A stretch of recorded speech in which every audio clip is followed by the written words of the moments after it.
唇ツンと尖らせて何か企む表情は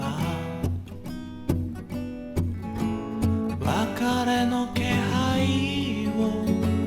ポケットに隠して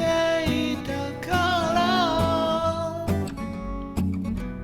机の端のポラロイド写真に話しかけてたら過ぎ去った時尺だけど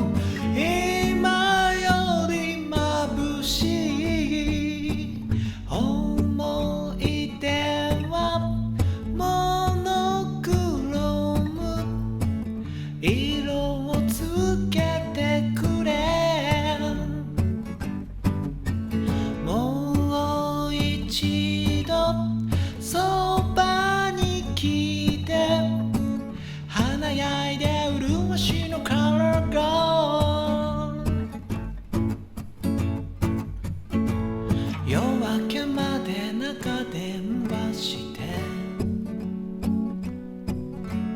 受話器持つ手がしびれたね耳元に触れ